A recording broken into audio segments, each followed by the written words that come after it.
Hello guys! Hello Cancer! Welcome dito sa aking channel. Kapalaran 888 Cancer. This is general reading, so pwede kang makaresonate. Cancer. Pasensya na kung na-late yung reading natin. Okay, so this is general. Please connect your intuition, your instinct Cancer sa mga barahang lumalabas dito. So hindi lahat ng baraha is kailangan mong tanggapin. So, pag halimbawa yan, feeling mo, nasa akin yan. So, you need to claim it. Okay. Cancer, number 7, 7 of Wands. Okay, 7 of Wands, sinasabi sa'yo ng barahan na yan na you need to stand your ground. You need to protect. May kailangan kang proteksyonan. You need to choose your battles wisely. You need to protect. You need to fight.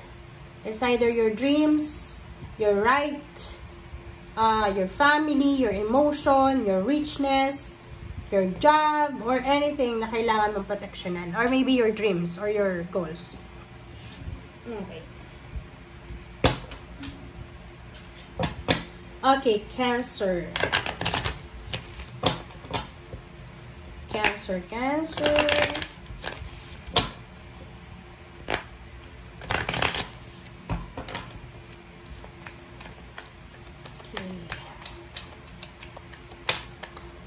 Okay. Toil and labor. Nako.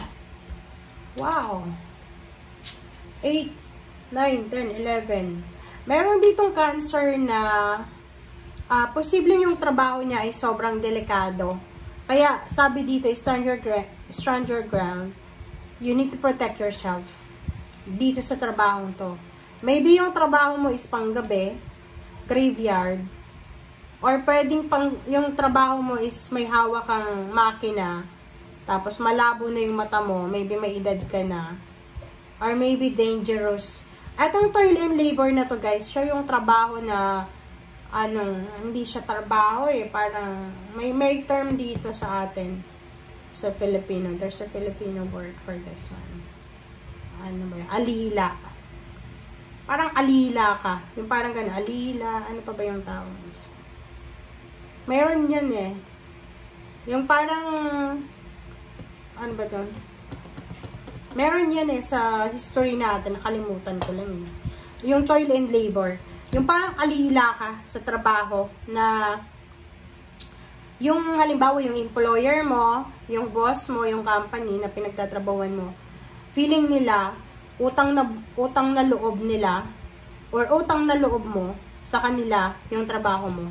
Yung parang isang trabaho siya na sobrang napakabigat na trabaho, napaka-delikado.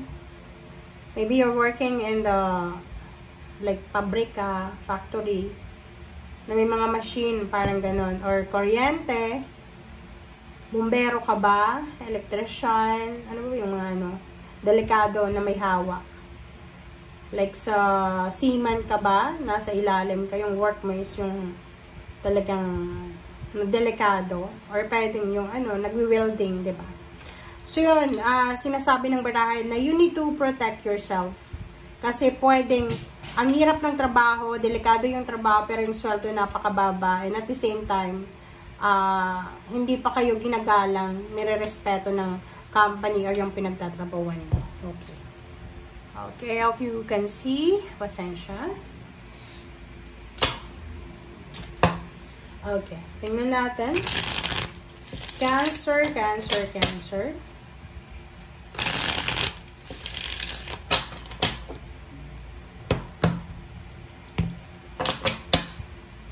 Okay, 9 of Swords, 4 of Wands,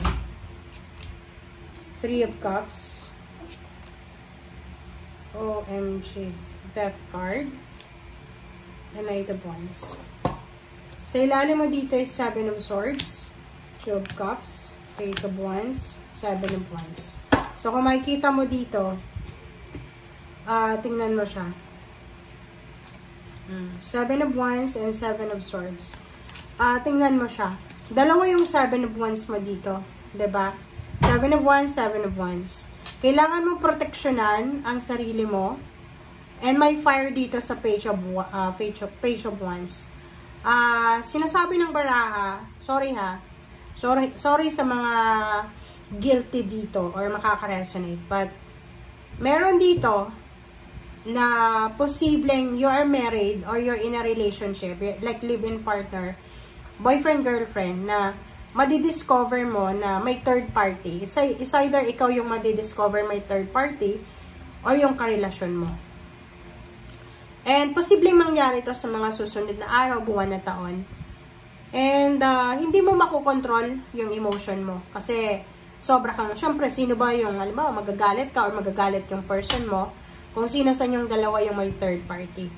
So, sinasabi ng baraha sa'yo, kaya may 7 of wands dito kasi gusto mong proteksyonan eh. Like, kahit nahuli na may mga third party, kahit na may mga ebidensya na, pero meron ditong Cancer na ipaglalaban niya pa rin yung pamilya niya.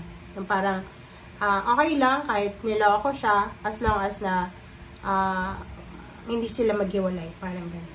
Okay, thank you. Let's clarify, Cancer. Maybe ikaw yan, or maybe yung someone, or kakilala. Okay. 9 of Swords, 4 of Wands, 3 of Cups, and Death, and Knight of Wands.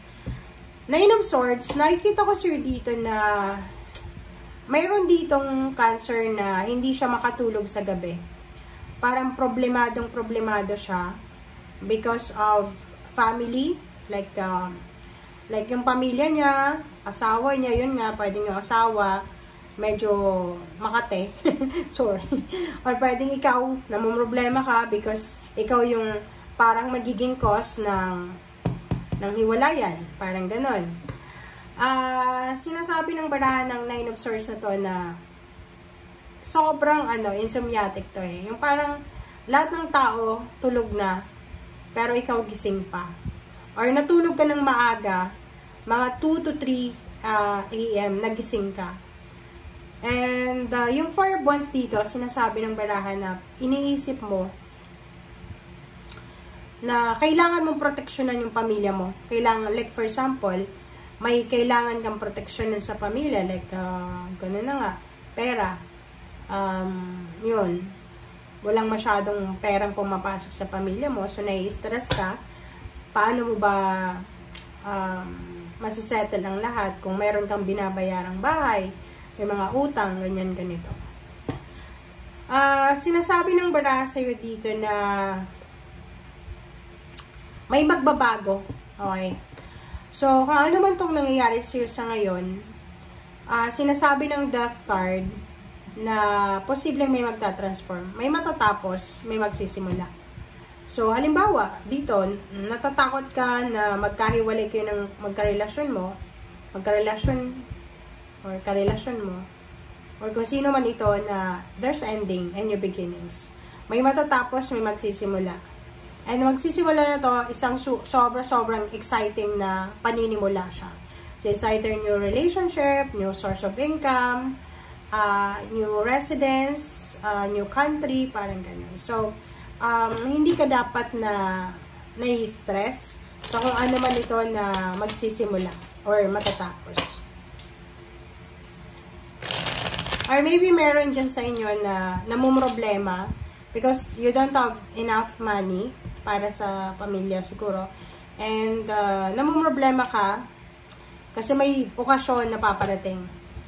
Maybe may birthday celebration. Ano ba yung darating sa inyo? Na pwedeng nagiging rason ng stress mo.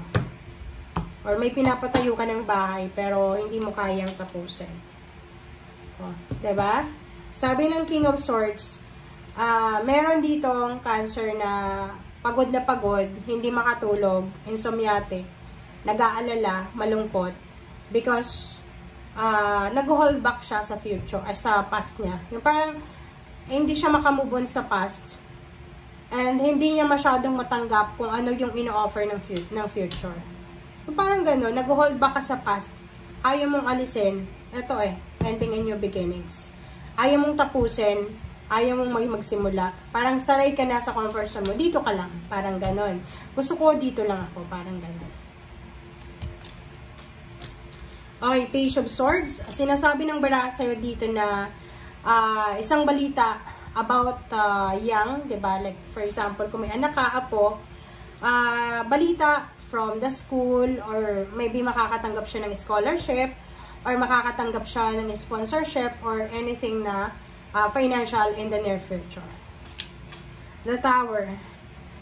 Sinasabi ng barahan na yun, may posibleng relationship or emotion na posibleng babagsak, na posibleng magta-transform, diba? Maganda to, kasi kahit, alimbawa, may natapos na lay off ka na, or maybe na-terminate na yung contract mo, hindi ibig sabihin na tapos na doon yung buhay mo. Hindi. Kasi mayroong exciting na new beginnings, maybe new job, new career, or new source of income. Wow. So, yung Knight of Wands, isang exciting na collaboration, partnership, friendship, connection, mentor, ang posibleng darating sa buhay mo, natutulungan ka. Okay? Thank you guys. Bye!